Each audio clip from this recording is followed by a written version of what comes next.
Good morning to all of you.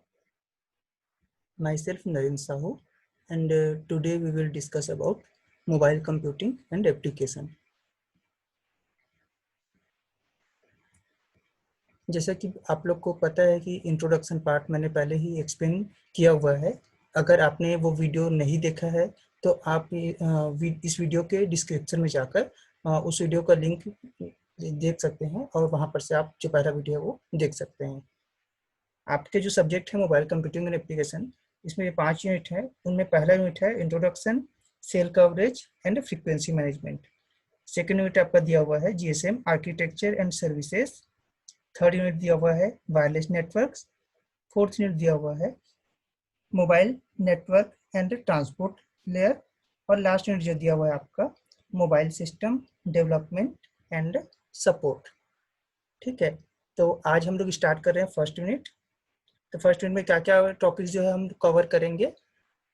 तो basically हम लोग introduction, cell coverage and frequency management cover करेंगे। उसके अलावा क्या है, नेक्स्ट टॉपिक क्या है आपका मोबाइल एंड वायरलेस डिवाइसेस।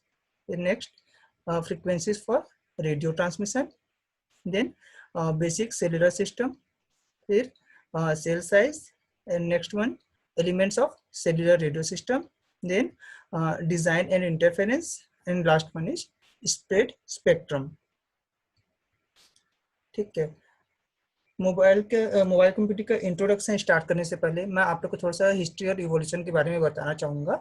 सबसे पहले 1894 में मार्कोनी नाम के एक साइंटिस्ट थे, जिन्होंने क्या किया, हर्ट्जियन रे के साथ में एक्सपेरिमेंट किया और उन्होंने ये फाउंड किया कि जो वेव है वो लॉन्ग डिस्टेंस तक कैसे ट्रेवल कर सकते हैं, है ना।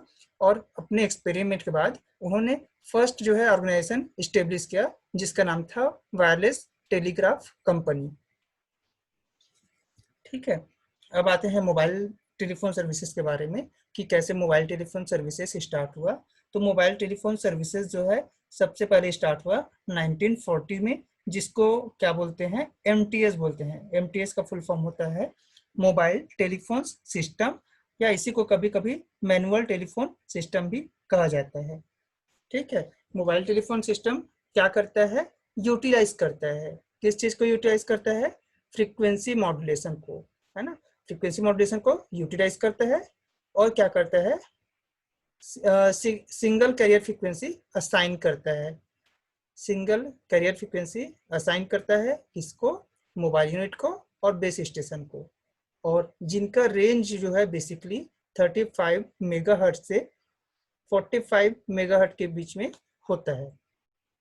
ठीक है, मोबाइल यूनिट और आपका जो बेस स्टेशन है वो बेसिकली पीटीटी मतलब पुश टू टॉक एक स्विच होता है जिसको यूज करते हैं कम्युनिकेशन के लिए। ठीक है, तो ये बेसिकली आपका था कि मोबाइल टेलीफोन सर्विसेज जो है कैसे स्टार्ट हुआ करके।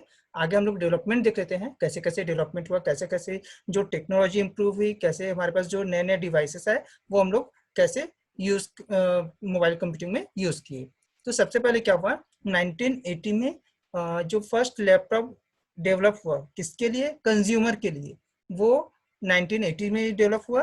और 1981 में पोर्टेबल कंप्यूटर डेवलप किया गया किसके द्वारा, एस्पन के द्वारा। ठीक है, एप्सन के द्वारा। फिर 1984 में जो फर्स्ट जो है टच लैपटॉप स्क्रीन जो है ना, जो लैपटॉप डेवलप हुआ जो क्या था, फुल्ली टच स्क्रीन था, वो क्या हुआ, डेवलप किया गया। फिर उसके बाद आपका 1990 में न्यू पोर्टेबल लैपटॉप क्या हुआ, रिलीज किया गया किसके द्वारा, एप्पल के द्वारा, और जिसके स्क्रीन का रिजोल्यूशन क्या था, 640 इंटू 640 का था। ठीक है, अभी 640 इंटू 640 क्या होंगे, पिक्सल होंगे। फिर आपका क्या है, 1992 में क्या हुआ, आपका फर्स्ट जो है Windows standard Windows operating system release किया गया, है ना। फिर जिसका वर्जन क्या था, 3.1.1 था, है ना। फिर आपका इसके बाद क्या आता है 1993 में पहला पीडीए डेवलप किया गया, जो किसके द्वारा डेवलप किया गया, एप्पल के द्वारा डेवलप किया गया। पीडीए का फुल फॉर्म होता है पर्सनल डिजिटल असिस्टेंट। फिर 2007 में पहला आईफोन लॉन्च किया गया जो क्या था, टच स्क्रीन था, है ना।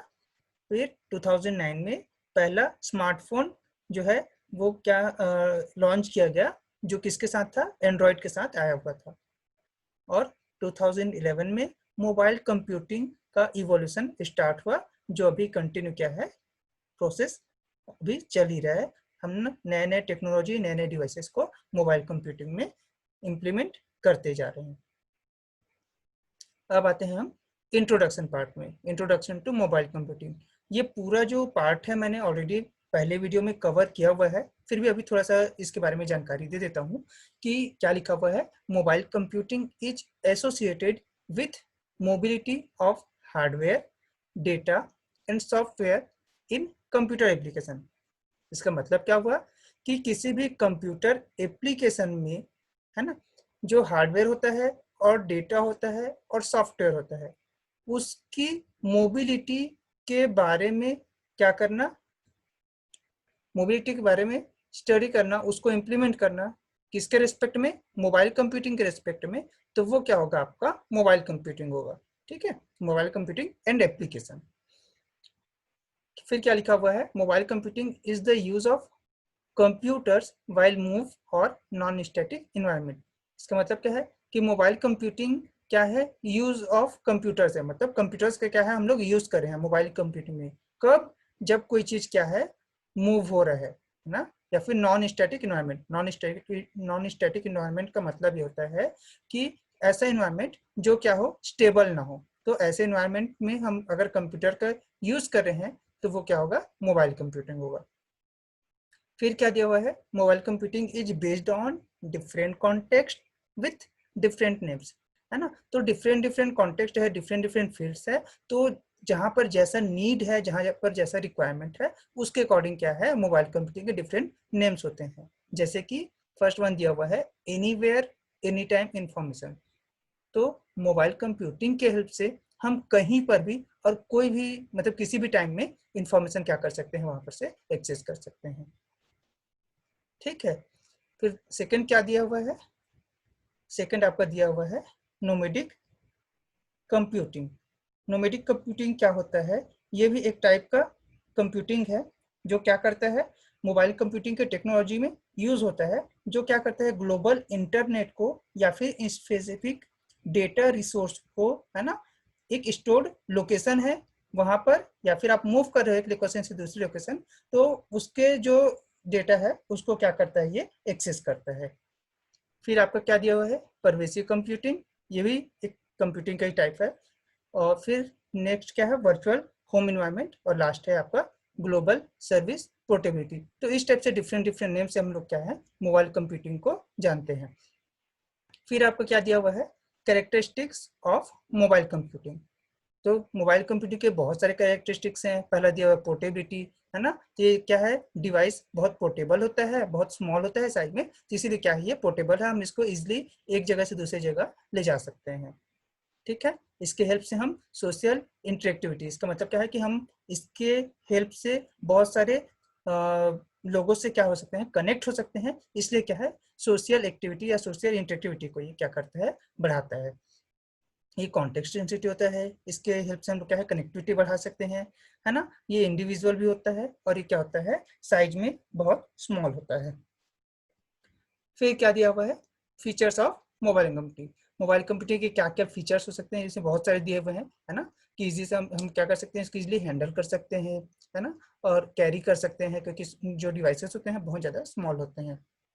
इसके हेल्प से हम लोग क्या है, इजिली डेटा को ट्रांसफर कर सकते हैं, है ना, और क्या है कि डेटा को सिमुलेट कर सकते हैं, है ना। और फिर क्या है, arbitrary network easily connect to, हाँ। अब आर्बिट्रेरी नेटवर्क का मतलब क्या होता है कि ऐसे जगह जहाँ पर टाइम और क्या हो, टाइम और प्लेस का कोई बाउंडेशन ना हो डेटा को एक्सेस करने के लिए, तो वो आपका आर्बिट्रेरी नेटवर्क होता है ना। फिर क्या दिया हुआ है, having fast processor speed, processor की स्पीड फास्ट होता है। गुड बैटरी लाइफ, बैटरी का लाइफ क्या होता है, बहुत अच्छा होता है। ह्यूज मेमोरी कैपेसिटी होता है। तो ये क्या है, मोबाइल कंप्यूटिंग के फीचर्स होने चाहिए, है ना। मतलब क्या फीचर्स का मतलब क्या आता है, अगर एक मोबाइल कंप्यूटिंग है तो उसमें ये सब फीचर्स होने चाहिए। Barcode scanner, Windows operating system, camera, global positioning system, TDP, ये सब क्या है, उसके फीचर्स हैं, है ना। अब हम इसको यूज कहाँ करते हैं, है ना, एप्लीकेशन आते हैं, है ना। तो एप्लीकेशन कहाँ कहाँ यूज होता है, ट्रैफिक में यूज होता है ना। और क्या बोल रहा है, इमरजेंसी सिचुएशन में यूज होता है, बिजनेस में यूज होता है, क्रेडिट कार्ड वेरिफिकेशन में यूज होता है, ब्रॉडकास्टिंग में यूज होता है ना। तो बहुत सारे इसके फील्ड हैं जहाँ पर हम लोग मोबाइल कंप्यूटिंग को क्या करते हैं, यूज करते हैं। फिर क्या दिया हुआ है, उसके एडवांटेजेस दिया हुआ है कि मोबाइल कंप्यूटिंग के क्या क्या एडवांटेजेस हैं। तो पहला क्या दिया हुआ है, इंक्रीज प्रोडक्टिविटी, प्रोडक्टिविटी इंक्रीज करता है। क्यों, क्योंकि हम इसको क्या है, बहुत सारे फील्ड में क्या कर सकते हैं, इसको यूज कर सकते हैं। सेकंड क्या है, एंटरटेनमेंट, एंटरटेनमेंट पर्पज के लिए यूज भी कर सकते हैं। क्यों, क्योंकि ये क्या है, बहुत सारे मतलब पीपल के लिए भी है, कस्टमर के, आप इसको पर्सनल भी यूज कर सकते हैं, और इसको क्या है, एक कॉमर्शियल लेवल पर भी इसको यूज कर सकते हैं। फिर क्या है, पोर्टेबिलिटी। ठीक है, पोर्टेबिलिटी का मतलब क्या है, क्योंकि हम इसको एक्सेस कर रहे हैं तो ये कोई स्पेसिफिक फील्ड या स्पेसिफिक टाइम के लिए नहीं होता है, हम इसको एनी टाइम एनीवेयर यूज कर सकते हैं, इसलिए क्या है, ये पोर्टेबल है। फिर क्या है आपका, क्लाउड कंप्यूटिंग है। क्लाउड कंप्यूटिंग क्या है, आपको बेसिकली क्या है, एक रिसोर्स प्रोवाइड कराता है। अगर आपके पास इनफ रिसोर्सेस नहीं है किसी भी डेटा को एक्सेस करने के लिए या फिर स्टोर करने के लिए, तो आप with the help of cloud computing आप क्या कर सकते हैं, रिसोर्सेस जो आपको नीड है उसको आप एक्सेस कर सकते हैं। ठीक है, उसका फिर कुछ ड्रॉबैक्स वगैरह दिए हुए हैं, लिमिटेशन, मतलब मैं जो चैलेंजेस आपको पहले ही बता चुका हूँ फर्स्ट वीडियो में कि क्या क्या चैलेंजेस है। तो ये सब बेसिकली वही दिया हुआ है कि बैटरी कंजप्शन हिंड्रेंस, है ना, interference, persistent shielding, insufficient bandwidth in transmission, है ना, connection losses over entire network, network stability, interoperability problem, है ना, और प्रोटेक्शन कंस्ट्रेंट, ये सब क्या है उसके चैलेंजेस हैं, है ना। अब नेक्स्ट क्या है आपका, mobile computing services. Mobile computing क्या क्या सर्विस आपको प्रोवाइड करता है ना। तो क्या करता है, एक अच्छा प्लेटफॉर्म प्रोवाइड करता है जिसमें आप क्या है, बहुत सारी यूटिलिटीज हैं, एप्लीकेशन है, उसको आप क्या कर सकते हो, आप पूरे वर्ल्ड में, है ना, आप क्या कर सकते इम्प्लीमेंट कर सकते हो, और एक जो सर्विस है वो आप उसके हेल्प से प्रोवाइड करा सकते हो। दूसरा है क्लाउड कंप्यूटिंग। क्लाउड कंप्यूटिंग क्या करता है, आपको बेटर आपके जो भी रिसोर्सेज हैं उसको यूटिलाइज करने के लिए आपको हेल्प करता है। साथ ही अगर आपके पास कोई इनफ रिसोर्सेज नहीं है तो वो भी आपको क्या करता है, अवेलेबल कराता है। तो इससे क्या होता है, आपका जो ओवरऑल कॉस्ट है वो कंट्रोल होता है, आप उसको क्या कर सकते हो, ऑप्टिमाइज कर सकते हो। फिर नेक्स्ट क्या है, मोबाइल कंप्यूटिंग आपको सजेस्ट करता है कि आप जो भी यूटिलिटीज या एप्लीकेशन यूज कर रहे हैं उसके लिए कौन सा हार्डवेयर या फिर कौन सा सॉफ्टवेयर जो है वो क्या होगा, बेस्ट हो। ठीक है, फिर नेक्स्ट क्या है आपका, इन आर्बिट्री वायरलेस नेटवर्क सर्विसेज। जैसे आपको मैं पहले बताया, आर्बिट्री वायरलेस नेटवर्क में क्या होता है कि जहां पर आप क्या है, कभी भी, है ना, किसी भी टाइम में और किसी भी जगह में डेटा को एक्सेस कर सको, यूज कर सको, ऐसा कोई प्रॉब्लम ना हो, है ना, किस चीज के लिए, नेटवर्क कनेक्टिविटी के लिए, तो वो आपका क्या होगा, आर्बिट्री वायरलेस नेटवर्क होगा। ठीक है, उसका फिर क्या होगा next, mobile terminal faces. Mobile terminal faces में क्या होगा, एक ऑपरेटिंग सिस्टम होगा, सॉफ्टवेयर होगा, है ना, लोडिंग टाइम आपको पता चलेगा, सॉफ्टवेयर को लोड लेने में, इंस्टॉल में कितना टाइम लग रहा है ना। और आपको क्या है, एक सेटअप पता चल जाएगा वायरलेस के थ्रू कि आपका जो लैन और वैन है ना, उसका जो ओवरऑल स्ट्रक्चर है वो कैसा है। ठीक है, तो ये आपका बेसिकली क्या था, मोबाइल कंप्यूटिंग सर्विसेज था। अब आपका नेक्स्ट पॉइंट क्या है, सेल कवरेज, है ना। तो सेल कवरेज, तो पहले हम लोग सेल देख लेते हैं, सेल क्या होता है। तो क्या लिखा हुआ है, a cell is a geographic area that is covered by a single base station in a particular network. ठीक है, अब सेल बेसिकली होता क्या कि सेल को हम क्या बोल सकते हैं कि एक जो नेटवर्क है ना, एक जो नेटवर्क है जितने एरिया को कवर कर रहा है, तो हम वो जो एरिया कवर हो रहा है उसको हम क्या बोलते हैं, जियोग्राफिकल जो एरिया होता है उसको सेल बोलते हैं, है ना। आगे क्या बोल रहा है, और network for wireless communication is comprised of a large number of base station to efficiently use the radio spectrum to cover the service area।